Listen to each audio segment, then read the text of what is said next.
Dear students, हमारा next topic है microscopy का। Microscopy is the technique in which we use microscope.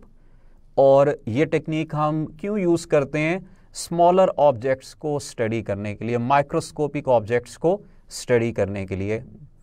Microscopy के अंदर आपने सबसे पहले दो बेसिक टर्म्स हैं जिनको याद रखना है, समझना है, और उनमें से वन इज रेजोल्यूशन, या इसके लिए टर्म हम रिजॉल्विंग पावर की भी यूज करते हैं। तो रेजोल्यूशन या रिजॉल्विंग पावर हम किसको कहते हैं? Ability to differentiate between the objects. कोई से दो ऑब्जेक्ट्स को डिफरेंशिएट करना, माइक्रोस्कोप के अंदर उसको क्लियरली ऑब्जर्व करना, इसको हम रेजोल्यूशन पावर का नाम देते हैं। और अमूमन किसी भी माइक्रोस्कोप की रेजोल्यूशन पावर को इंक्रीज किया जा सकता है by the aid of lenses. Like अगर हम आई की बात करें तो हमारी जो आईज हैं इनकी रेजोल्यूशन पावर है 1 मिलीमीटर। यानी अगर 1 मिलीमीटर का डिफरेंस होगा दो ऑब्जेक्ट्स के दरमियान तो हम उसको अपनी आई के थ्रू रिजॉल्व कर सकेंगे, डिफरेंशिएट कर सकेंगे। अगर इससे कम होगा तो फिर हमें हेल्प लेनी पड़ेगी माइक्रोस्कोप की। तो इसलिए आपने ये याद रखना है कि जो लेंसेज हैं, माइक्रोस्कोप है, ये क्या करते हैं? They increase the resolving power, resolution power को इंक्रीज कर देते हैं। इसी तरह से एक और टर्म हम माइक्रोस्कोप में यूज करते हैं, वो है मैग्निफिकेशन की, या हम इसको मैग्नीफाइंग पावर का नाम भी देते हैं, और इसको हम एक्स से डिनोट करते हैं। मैग्निफिकेशन हम किसको कहते हैं? Ability to magnify an object, कि हम किसी भी ऑब्जेक्ट को कितना मैग्नीफाई कर सकते हैं, उसके साइज को कितना इंक्रीज कर सकते हैं। और x यहाँ पे टाइम्स को रिप्रेजेंट करता है, कि लाइक अगर आपको कहा जाता है कि इस माइक्रोस्कोप की मैग्निफिकेशन है 400x, तो इसका मतलब ये होगा कि वो उस ऑब्जेक्ट के साइज को 400 टाइम्स इंक्रीज करके दिखा रही है, जो उसका ओरिजिनल साइज होगा।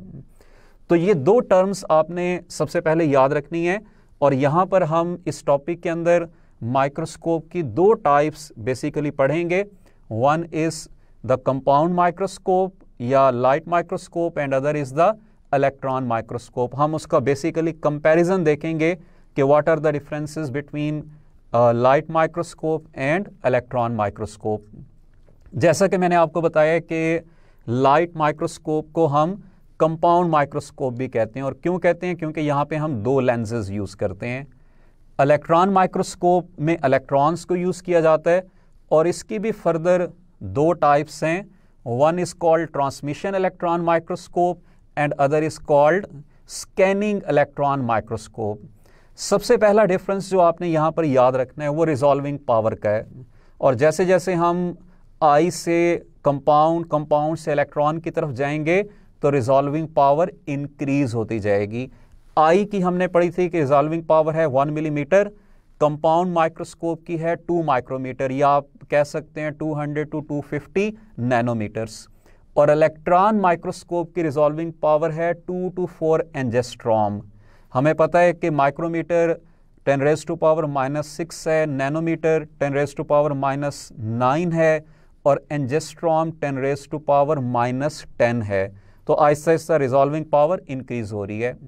दूसरा इनमें कंपैरिजन आपने याद रखना है मैग्नीफाइंग पावर का, ये भी इंक्रीज होगी। लाइट माइक्रोस्कोप की मैग्नीफाइंग पावर होती है 400 to 500x। यहाँ पे 500x लिखा हुआ है। अब 500x का मतलब क्या है?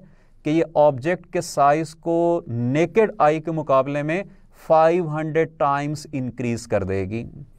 इलेक्ट्रॉन माइक्रोस्कोप की मैग्नीफाइंग पावर और ज्यादा है। आप रफली याद रख सकते हैं 500x as compared to the light microscope, और 250,000x as compared to that of naked I.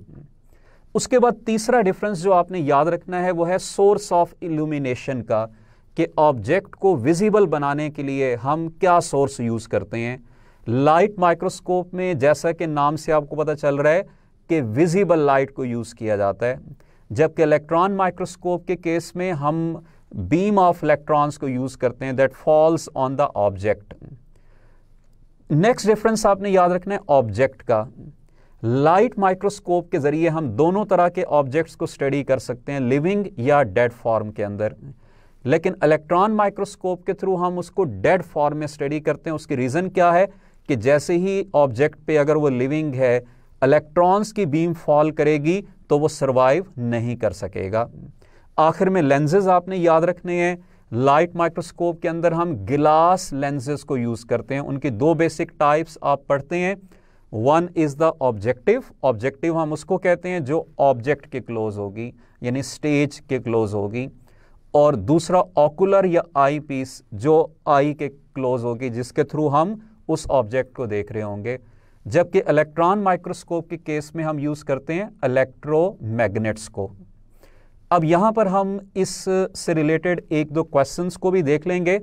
Like question number 1 आपके सामने है इस टॉपिक से related. If size of an object is 2 micrometre and seen under microscope of 400x will achieve size. Alpha option है 2 micrometre, beta है 200 micrometre, Charlie 400 micrometre, delta 800 micrometre. ये हमने पढ़ा था कि जो उसका ओरिजिनल साइज होगा वो उसको उतने टाइम्स इंक्रीज कर देगी। लाइक अगर 2 माइक्रोमीटर है और मैग्निफिकेशन उसकी है 400x, तो इसका मतलब ये है कि ये ऑब्जेक्ट का साइज जो हमें नजर आएगा under the microscope it will be 800x, यानी 400 इंटू 2। तो इसलिए करेक्ट आंसर इसका डेल्टा होगा, यानी इस ऑब्जेक्ट का साइज होगा 800 माइक्रोमीटर। एक और क्वेश्चन देखिएगा इसी टॉपिक से रिलेटेड। क्वेश्चन नंबर 2 है, it has highest resolving power. Alpha naked eye, beta light microscope, Charlie compound microscope, delta electron microscope. हमने पढ़ा था कि ये resolving power Aahista Aahista increase होती है। लाइट और कंपाउंड माइक्रोस्कोप हम एक ही को नाम दे रहे हैं, तो अल्टीमेटली यहाँ पर सबसे ज़्यादा रिजॉल्विंग पावर इलेक्ट्रॉन माइक्रोस्कोप की होगी। तो इसलिए करेक्ट ऑप्शन इस क्वेश्चन की होगी डेल्टा, यानी इलेक्ट्रॉन माइक्रोस्कोप।